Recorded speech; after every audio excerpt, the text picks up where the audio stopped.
This is Chris in Las Vegas. I'm an occultist, a chaos magical practitioner, and a natural born psychic. And this one's going out to all the psychic readers out there, all the tarot readers out there, all the psychic intuitives out there, all the trance mediums out there, all the psychic mediums out there, all the hoodoo practitioners out there, all the witches out there who do readings and who keep crawling into my DMs to offer me readings.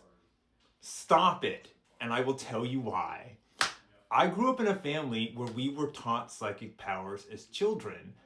Ever since I was a kid, we were taught to tap into our intuition to help us with our decision making. And again, I still use that skill to this day, not only in my everyday life, but when I'm helping people as a social worker. And as well, I've got divination tools up the yin yang in my house. So I've got stacks and stacks of tarot cards and crystals. I've made hundreds of tarot cards myself because I'm an artist. I've printed them out, I've laminated them, I've done psychic readings for people. And I've got like 13 crystal balls in my house. If I pull down this green screen, you would see crystal balls behind me. I've got hundreds, if not a couple of thousand, occult books in my occult library. I've studied the occult ever since I was a child and was trained in psychic ability. And I have to say that I need to stop using my intuition a little bit more at work because I keep doing psychic readings on coworkers without wanting to, or I'm doing it unintentionally. Let me tell you a story. So there's a wonderful lady who sits across from me in the office, and she's new at her job, and I can sense that she's having trouble and that she's kind of struggling with her new duties with her job. And I told her as much. I was like, hey, I could tell you're struggling. I could just hang in there. You got this. And then she immediately pulled me aside and it's like, how could you tell I'm struggling with this? How do you know? And I'm like, and she's like, am I giving out any signs showing you that I'm struggling with my new position? And I'm like, no, absolutely not. I just, it's just a general statement. It's totally lying to her because what am I going to say? Oh no, I could psychically sense that you're struggling.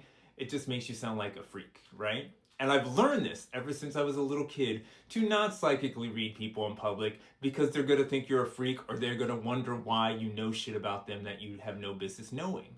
Another story, there's a wonderful lady just a couple of aisles down from my desk who is struggling with a fatal disease. And every time I walk by her, I could feel the thing she is struggling with and how it's overtaking her body. And I could tell that she's exhausted, tired. And it's funny because I went on a double date with her kids and I told her kids on the phone, like, hey, I hope your mom feels better soon. And they were like, what the hell? What are you talking about? Like, how do you know? And I'm like, oh, sorry, it's just a guess. And then she told me in passing in a conversation, oh, I'm really struggling with something serious right now. This might be it. And I'm like, I know you are. And I was like, oh, fuck, I just said, I know you are. When I shouldn't have said anything. When I should have just said, just hang in there, keep doing your treatments. You got this.